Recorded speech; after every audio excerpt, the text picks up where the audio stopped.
Hoje tem Sérgio Moro, 8h30 na CNN. 8h30? Deixa eu ver.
Eu vou dar aula agora, tá? Não vou falar nada, gente. Não quer que eu saia daqui, é isso? Cara chato. Olha, tá gravando.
Boa noite a todos, hein?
Bom, vamos começar.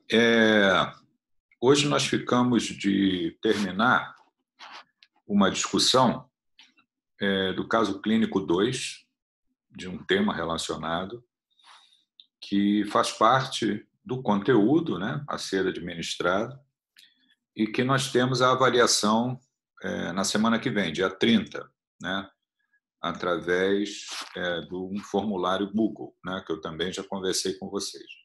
Então, semana que vem, nesse horário, eu vou disponibilizar para vocês o link para que vocês respondam o formulário Google. Tá? Eu já expliquei que todos têm que responder.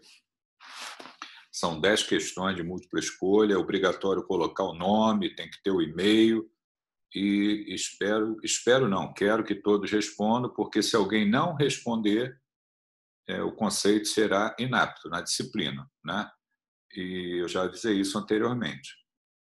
E além também das respostas que vocês darão, né, às perguntas objetivas ali que serão feitas, né? Então vamos lá, eu vou compartilhar a tela com vocês para que a gente possa dar andamento. Então vamos lá.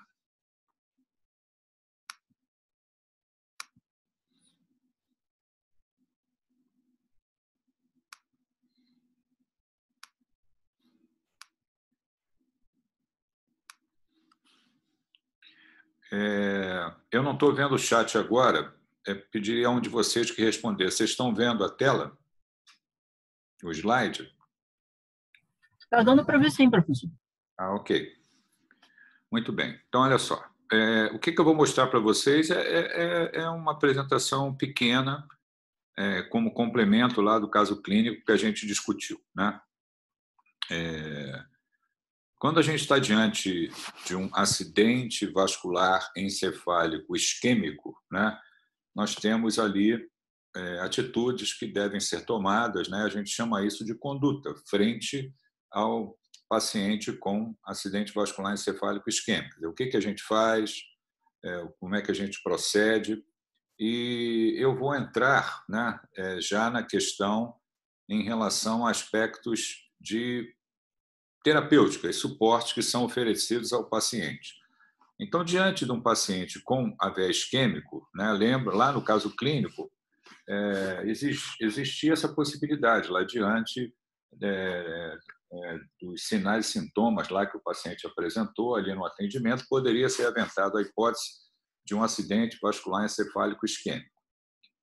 O que nós temos feito ao longo desses anos, né? Aqui nesse slide, eu mostro para vocês o que nós fizemos todos esses anos aí quando a gente atende um paciente com AVE isquêmico, né? Eu já sou formado há muitos anos e o primeiro item que vocês estão vendo lá chama-se suporte clínico.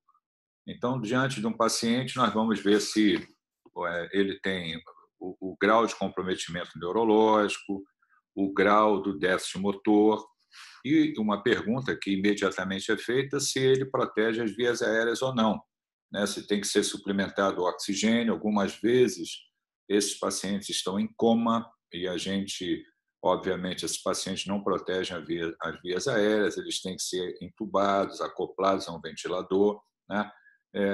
Também são pacientes que não podem ter, por conta do quadro neurológico, ingesta oral, então precisam de um acesso venoso para hidratação, uma dieta zero, né, que é prescrita, uma passagem de sonda nasoentérica para que possa ser oferecido dieta para esses pacientes. Também há necessidade de monitorar o débito urinário, então a gente faz um cateterismo vesical para monitorar o volume urinário. Colocamos também itens para prevenção de trombose venosa profunda e tromboembolia pulmonar. Isso é feito com a prescrição de uma heparina de baixo peso molecular, uma dose subcutânea uma vez ao dia. Profilaxia de hemorragia digestiva alta, com drogas apropriadas também, e prevenção de úlcera de pressão, mudando o decúbito do paciente para que ele não faça aquelas feridas que caracterizam ali escaras, úlcera de pressão, que muitas vezes complicam, fazem infecção e colaboram também para uma mortalidade maior. Vamos também controlar a hipertensão arterial, que frequentemente está presente nesses doentes. A partir do momento que a gente fez a tomografia de crânio e confirmamos que é um AVE isquêmico, também prescrevemos drogas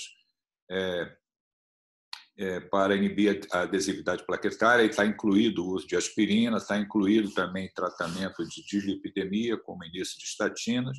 Vamos fazer uma tomografia de controle com 24, 48 horas de evolução para ver a extensão da imagem, se houve progressão, algumas vezes transformação hemorrágica, se o paciente piorou o sensório, se tem sinais de hipertensão intracraniana, desvio da linha média, né? Avaliação da causa também, paralelamente, né?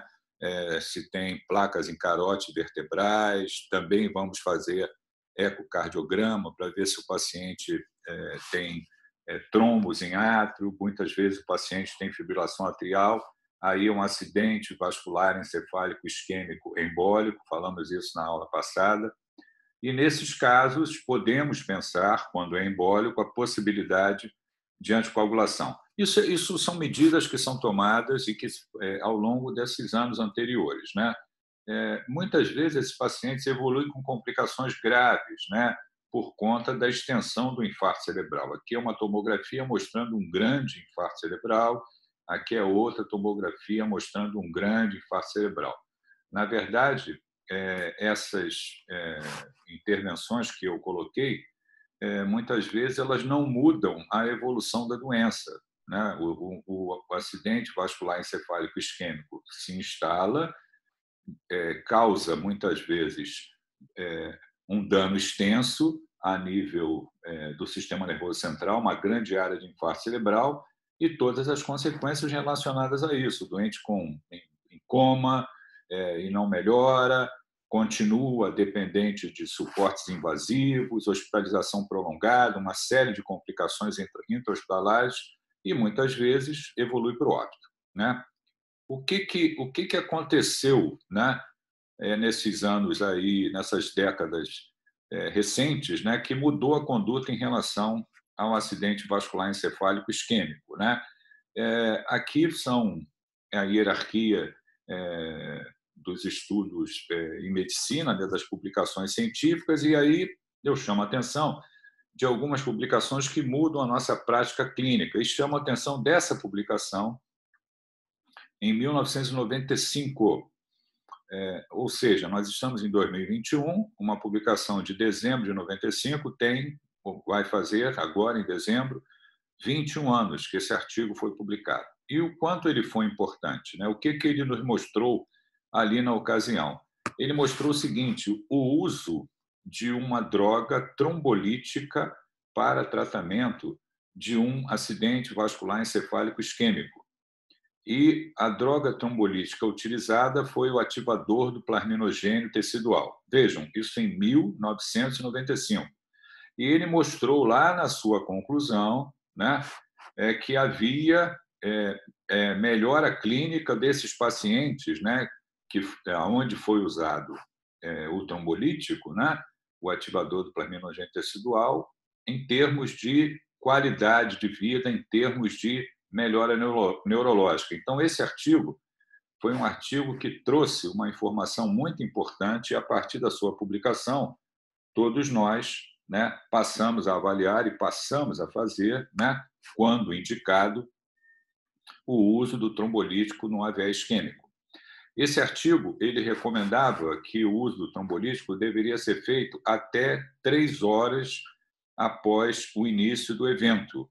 Então, o doente apresentava o quadro neurológico e, nesse intervalo de tempo de 3 horas, ele deveria ser avaliado, fazer exame de imagem e fazer uso, né, preenchendo alguns critérios também em relação ao quadro neurológico, né, o uso do trombolítico para tratar o AVE isquêmico. Lembra vocês que o trombolítico, para uso em medicina, já nós fazemos uso do trombolítico desde a década de 80, desde o início da década de 80, para tratar síndrome coronariana aguda, infarto agudo do miocárdio com supra de ST.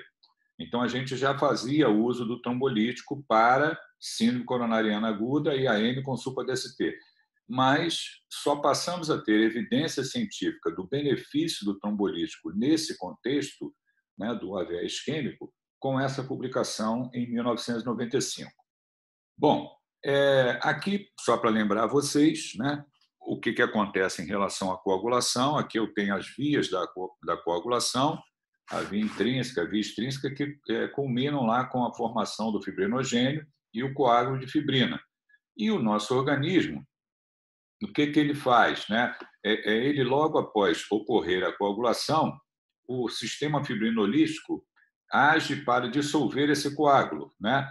Essa dissolução do coágulo, ela se dá através da ativação do plasminogênio, que é transformado em plasmina e transforma ali o fibrinogênio ou o coágulo de fibrina em produtos de degradação do fibrinogênio, que é o dedímero, né? Então, eu tenho a ação do plasminogênio sendo transformado em plasmina e transformando os coágulos de fibrina em produtos de degradação do fibrinogênio, que é o dedímero, e com isso você restaura a perfusão vascular. Isso é normal após uma coagulação, né? Ali é como ocorre a ativação do plasminogênio e aonde entra esse ativador do plasminogênio tecidual, que ele foi desenvolvido por técnica de DNA recombinante para agir acelerando essa transformação do plasminogênio em plasmina. Alguns anos seguintes, quer dizer, aqui já foi em 2011, essa publicação mostrando, né, que nós poderíamos utilizar esse protocolo de atendimento ao AVE isquêmico com trombolítico até 4 horas e meia após o evento. Então, o artigo inicial falava em 3 horas, como uma janela para uso do trombolítico, e essa nova publicação estendeu essa janela para 4 horas e meia. Então, isso existe até hoje. Quer dizer, no momento que eu atendo um paciente com AVE isquêmico, eu tenho que agir no sentido para ver se ele preenche critérios para o uso do trombolítico. E eu tenho um intervalo de tempo aí de 4 horas e meia para fazer o trombolítico, que é o ativador do planinogênio tecidual, que é o alteplase ou actilise, que é o nome comercial, após o protocolo ser preenchido. Tem que atender o doente, tem que fazer tomografia, tem que pontuar o quadro neurológico dentro de uma escala de avaliação neurológica, mas hoje todos nós temos que agir nesse sentido. Temos que tentar beneficiar o paciente e melhorar o quadro neurológico. Bom, o que aconteceu adicionalmente, né? Como que a ciência avança, como é que novos estudos são publicados. Aqui uma tomografia mostrando ali a oclusão, aquela sinal da seta ali, né? Aquela hiperlucência mostrando um vaso cerebral ocluído por um trombo, né? E agora essa publicação de 2015 mostrando o avanço de tecnologia permitindo o tratamento endovascular do acidente vascular encefálico isquêmico, quer dizer, um dispositivo que foi disponibilizado para, na sala de hemodinâmica, proporcionar acesso a esse vaso que está ocluído e fazer o tratamento endovascular. Esse tratamento endovascular, aqui está mostrando a imagem de tomografia, a imagem da angiorressonância, né, mostrando a oclusão vascular, aqui embaixo o vaso ocluído e aqui o vaso já aberto, mostrando que volta a perfundir aquela região que estava ocluída por um coágulo. Isso se chama trombectomia. Então, a trombectomia, ou tratamento endovascular dessa obstrução que está causando ali o AVE isquêmico, significou um avanço, se somou a uma intervenção que pode ser feita para pacientes com AVE isquêmico. Naturalmente, para que isso possa ser feito, eu tenho que ter um material, eu tenho que ter a sala de hemodinâmica, eu tenho que ter também o profissional habilitado para fazer a trombectomia. Aqui é o dispositivo que é colocado dentro da artéria, quando ele é retirado, um slide mostrando como ele retira o trombo. Na hora que retira o trombo, se restaura o fluxo de sangue e o doente abre a artéria, reperfunde aquela área que estava isquêmica e melhora o quadro neurológico. Muito bem. Estou interrompendo o compartilhamento para conversar com vocês. Então, vejam um avanço da medicina para tratamento do AVE isquêmico.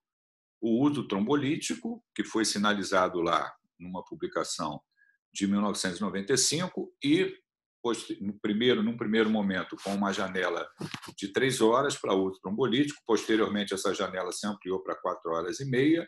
E agora, a partir dessa década anterior, de 2015, o uso de tratamento endovascular, que a gente passou a chamar de trombectomia. Então, hoje, quando nós atendemos um AVE isquêmico, a gente tem que olhar nesse sentido, quer dizer, o que eu posso fazer para ver se esse paciente preenche critérios para ser incluído no protocolo, né, para tratamento do AVE isquêmico. Se a tomografia, por exemplo, mostrar um acidente vascular encefálico hemorrágico, está fora do trombolítico, não tem nada que fazer trombolítico.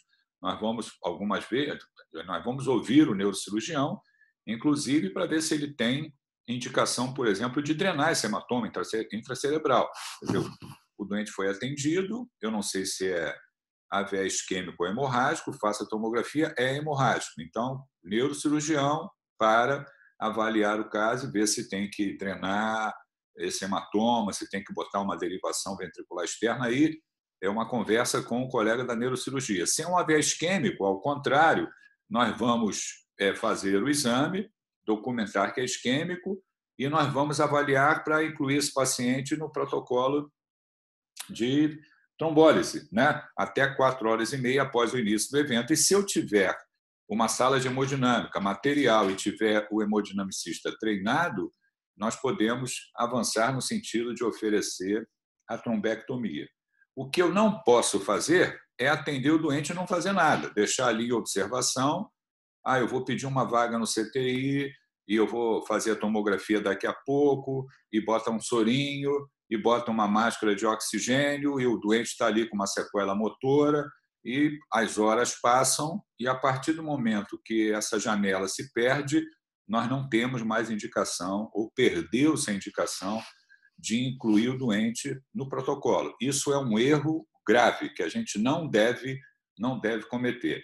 Se o meu paciente está no local onde eu não tenho, por exemplo, a imagem, a tomografia, e eu estou atendendo um paciente com esse quadro, o que eu devo fazer é providenciar a transferência desse doente para um local onde ele possa fazer imagem e ser incluído no protocolo de AVE isquêmico. Alguns hospitais, inclusive, se estruturaram para ter neurologista de plantão, chama-se unidade de stroke, né? Para atender especificamente esse modelo de paciente. A maioria das emergências não tem neurologista de plantão. Então, como é que é feito isso? O neurologista está alcançável. A gente pode conversar com o neurologista sobre isso, mostrar a tomografia, pontuar o paciente numa escala de avaliação neurológica para ver se o doente, nessa janela de tempo, preenche critérios para uso do trombolítico. O que a gente não pode fazer, repito, é observar o paciente e não ter essa atitude. É um erro tão grave quanto atender um IAM com supra de ST e não fazer trombólise. É a mesma coisa. Estou cometendo um erro grave ali, estou cometendo um erro grave aqui. Muito bem. Perguntas, por favor. Professor, depois de 4h30, tem alguma coisa que você possa fazer ainda, além da trombectomia mecânica? Você está falando até 4h30 é a janela para uso do trombolítico.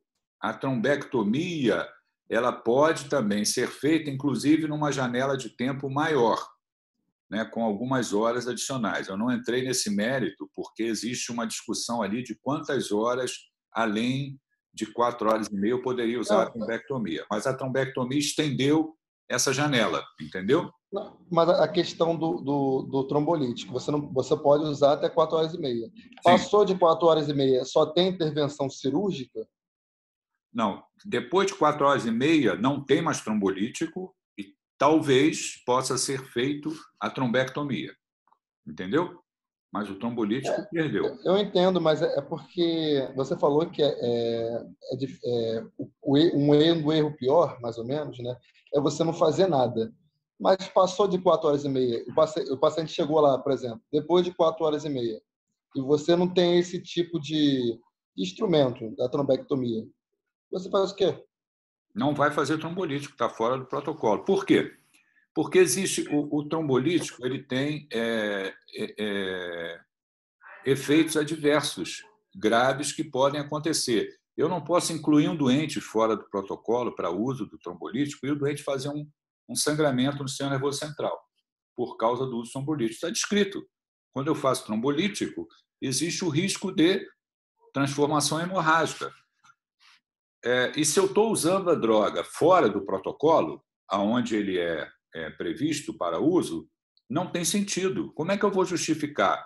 Um doente fez um AVE isquêmico às 6 horas, ele passou das 4h30, eu fiz o trombolítico, o Actilize, e o doente fez um grande AVE hemorrágico. Está tudo errado. Isso é passível, inclusive, de ser considerado um erro médico grave, imperícia, imprudência e negligência. Não pode, está fora do protocolo. Os efeitos adversos, é lógico que a gente deve evitá-los, mas se eu uso dentro do protocolo, dentro da janela prevista, ali está, os benefícios são maiores do que os riscos. Agora, se eu faço isso fora da janela de tempo, onde está previsto o seu uso, isso não deve ser feito, porque os riscos são maiores do que nenhum benefício. Eu não tenho provado nenhum benefício depois de usar o trombolítico depois de 4h30. Isso está errado. O fato de você não fazer naquela janela de tempo ali, não fez. É igual você atender um doente com dor precordial, né, e que tem indicação de fazer trombolítico, com IAM com supra-ST, com 36 horas de evolução. Perdeu a indicação do uso do trombolítico. Perdeu. Eu posso agir de outra maneira, mas o trombolítico não vai mais ser feito. Entendeu, Matheus? Bom, professor, obrigado. A sua dúvida é uma dúvida de todos nós, mas a gente não pode agir de uma maneira aonde a ciência não recomenda que seja feita assim, entendeu? Porque senão eu estou submetendo o doente a um risco maior do que benefício, porque não tem benefício mostrado o uso de trombolítico com 6 horas de evolução, entendeu? Entendo. Eu pensei na questão só do trombo, né? E se você voltar a vascularização ali, É vai uma pena. voltar, né? No É ideal, uma né? pena. Mas os efeitos colaterais, né? É. Entendo. Ao invés de ter 4, eu atendi o doente tem 6 horas de evolução do evento, não está fora do protocolo. Está fora. Se tem alguma coisa que vai poder ser feita, é a trombectomia. Entendeu? Mas aí eu tenho que ter toda uma estrutura para que isso possa ser feito. Outro erro que se comete também, né? Por exemplo, eu atendi o doente e no setor onde eu estou, na emergência, não tem imagem. E eu fico com o doente ali. Eu peço uma tomografia, mas eu não me empenho para que aquele doente seja removido rapidamente para fazer um exame de imagem em outro hospital. Eu tenho que fazer isso, porque o tempo está correndo e ele vai perder a oportunidade do uso do trombolítico. E eu não posso fazer uso do trombolítico sem ter a imagem. A imagem é que vai me dizer que é um AVE isquêmico. A clínica não permite que eu faça a diferenciação entre AVE isquêmico e hemorrágico. Imagine se eu faço um trombolítico num doente sem imagem e é um AVE hemorrágico. Eu vou matar o doente. Está errado. Então, nós precisamos, né, cumprir, digamos assim, as etapas para exercer a medicina de maneira correta.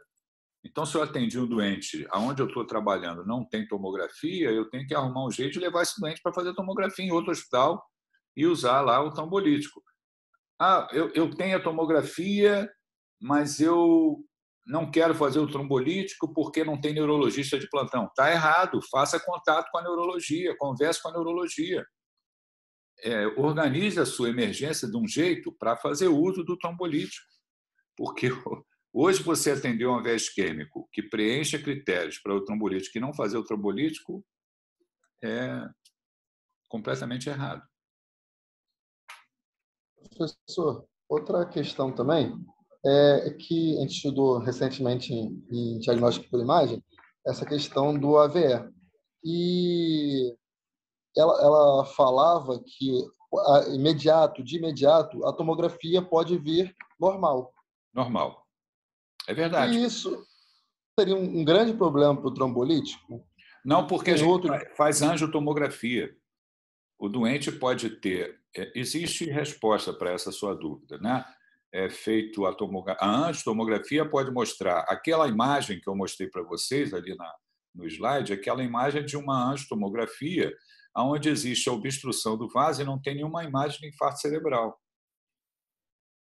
Eu posso ficar na dúvida e complementar, por exemplo, né, o padrão é fazer angio-TC, esse é o padrão, e resolver com angio-TC. Né? Agora, se restou alguma dúvida e o meu hospital, digamos assim, tem mais recursos, e eu fico na dúvida se aquela área... Porque a dúvida uma das dúvidas que vai ocorrer é o seguinte, digamos que haja uma área de infarto cerebral, né, uma área pequena, e eu tenho ali uma área sugestiva de isquêmica, né? E o angio-TC não me deu essa informação com precisão. Porque se o doente já fez um infarto cerebral extenso, ele perdeu a indicação do trombolítico, porque eu não consigo também mais perfundir aquela área onde já ocorreu a necrose. Quer dizer, vou perfundir, mas não vai mudar nada. O doente vai continuar com o quadro neurológico do mesmo jeito. Por isso é que existe essa janela de tempo para a gente agir. Né? Então, se houver dúvidas em relação à viabilidade daquele tecido cerebral ali, eu posso complementar a angiotomografia com a angiorressonância. E a angiorressonância ela vai me dar informações a respeito de perfusão daquela área, se está íntegra, se está comprometida, se ela é viável ou não. E é mais uma informação que se soma para indicar o uso do trombolítico. Mas o padrão para uso é com apenas a angiotomografia.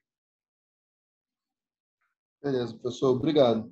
Essa área de imagem é muito legal. Existem softwares que olham, né, essas imagens cerebrais e dão informação a respeito da viabilidade ou não ali da perfusão daquele tecido cerebral, né? Se tiver uma grande área de infarto cerebral, perdeu a indicação do trombolítico. Não vai mudar mais nada. O doente vai continuar com o quadro neurológico do mesmo jeito. Não recupera, não melhora o quadro neurológico, entendeu? E é o que a gente quer. Beleza, professor. Obrigado. Mais dúvidas? Professor, o AVE isquêmico só pode ser de origem de trombólise? Não. Embólico e trombótico, né? Acidente vascular encefálico isquêmico trombótico ou embólico. A aula de hoje eu estou me referindo ao trombótico.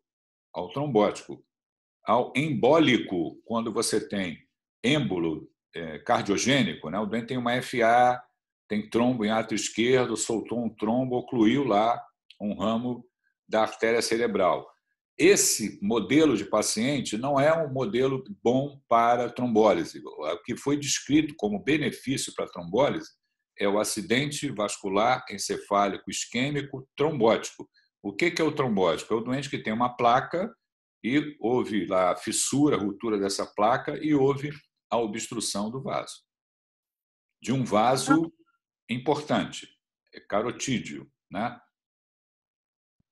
E fiquei pensando se teria possibilidade de um paciente com uma placa de ateroma que ocluísse totalmente a artéria cerebral média, por exemplo, sem a formação de um trombo. Não, você tem a placa obstrui, mas o que obstrui completamente o fluxo é o trombo. Normalmente você tem a placa que rompe e aí se faz um coágulo e obstrui o fluxo arterial completo. Na verdade, é uma patogênese semelhante à síndrome coronariana aguda. Você tem a artéria coronária, tem a placa, ela se rompe, forma o coágulo e obstrui o fluxo arterial. É isso. E a nível do sistema nervoso central é a mesma coisa. Você tem a doença aterosclerótica, você tem a fissura da placa, a formação do trombo e a obstrução do fluxo arterial.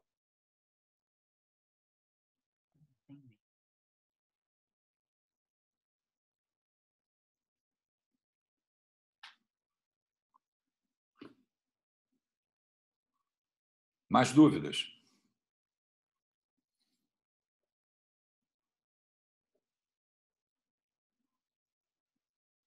Olha, nós pegamos um caso e discutimos uma porção de assunto, muita coisa. Hoje a gente está apenas falando da conduta do AVE isquêmico atual, né? Digamos assim, como que a ciência avançou e permite que a gente possa melhorar esse quadro neurológico desses pacientes atendidos, né? Certamente vocês no futuro vão trabalhar em emergência, né, em UTI, vão ver esse atendimento e vão fazer isso, né? E vão fazer isso. A área de imagem é muito bacana também. Poxa vida, muito bacana, avanço o tempo todo. Essa área de hemodinâmica endovascular, o pessoal que faz o procedimento, né, que coloca lá o dispositivo, faz a trombectomia, também existe um treinamento para isso, né?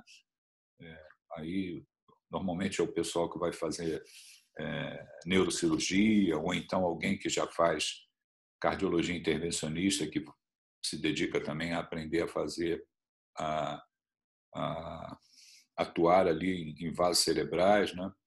Aí é uma outra discussão de quem que mexe em vaso cerebral, né?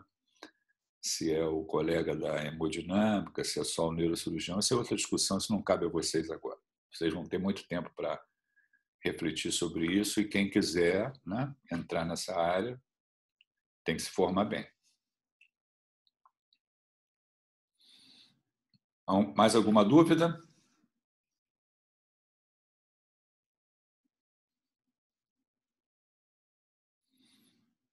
Não? Então, semana que vem a gente faz a prova, tá ok? Eu vou abrir a sala às 19 horas, vou colocar o link para vocês, e aí vocês vão responder. Tá? Um abraço. Podem colocar o nome, a matrícula e sair de sala. Tá ok? Um abração para vocês, hein? Foi um prazer dar aula para vocês. A gente vai se encontrar novamente no 6º período, tá? Conversando sobre outros assuntos. Obrigada, professor. Boa noite. Obrigado, professor, pelas aulas aí. O prazer é meu, tá? Ou foi meu dar aula para vocês.